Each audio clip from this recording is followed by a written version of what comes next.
Manhattan would be put to the test at Bishop Stadium as the Hayes Indians came to town, but would ultimately come out on top in a hard-fought 10-8 final score. But before we get to the game, let's take a trip down memory lane. It's been over 50 years since Manhattan and Hayes first met on the gridiron, and it's been a tale as old as time. Manhattan, no matter where the game is, always comes out on top. All time, they lead the series 8-0. They played 5 times between 1970 and 1976, with Manhattan outscoring the Indians of Hayes 106-21 between the contests, including 2 shutouts. Hayes hired head coach Tony Crow in 2018 to turn around a 4A program that was 7-20 in its previous 3 seasons. His first 2 years matched that win total, and in 2020, Hayes got moved up to 5A. Since then, it's been rising expectations every year. They faced off with Manhattan for the first time since 1976 in 2022, suffering their only regular season loss. 2023 was a one-sided affair, but 2024 was one for the ages. Hayes took Manhattan down to the final seconds in an offensive shootout, combining for over 700 yards before Carter Aslan would throw the go-ahead game-winning touchdown to KU commit J.J. Dunnigan, giving Manhattan the win on the road 34-30. With a number of players and experience from that matchup returning this year, Friday night's homecoming game for Manhattan would prove to be another test for both teams, but in a very different light.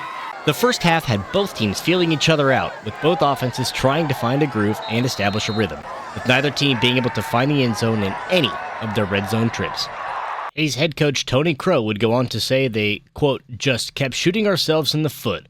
We get down to the red zone 2 or 3 times, and before you know it, it's 4th and 25 and we're on the 40.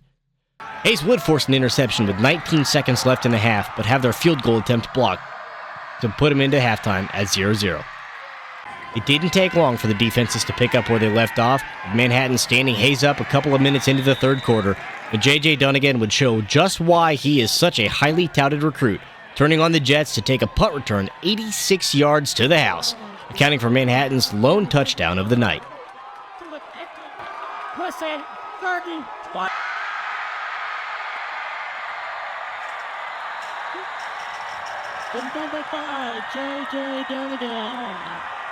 With just over 4 minutes left in the third, JJ would go down with an apparent injury but would walk off the field under his own power and would not return to the game.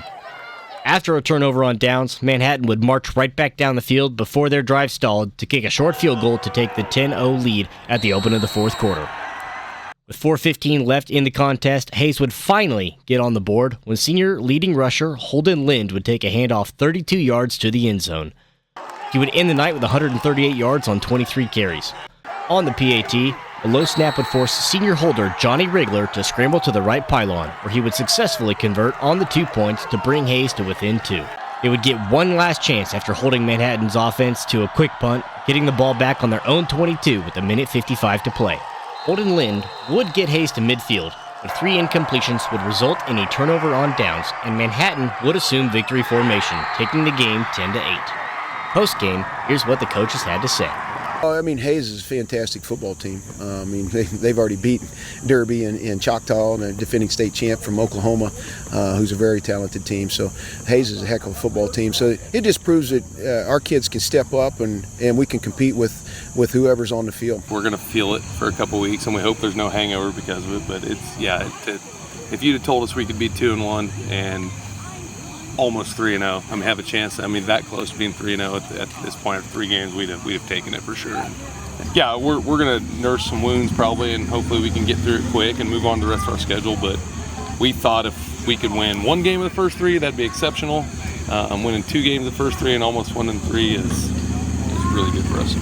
Hayes moves on to face Garden City next week, while Manhattan rests up for a visit from Junction City on Friday night.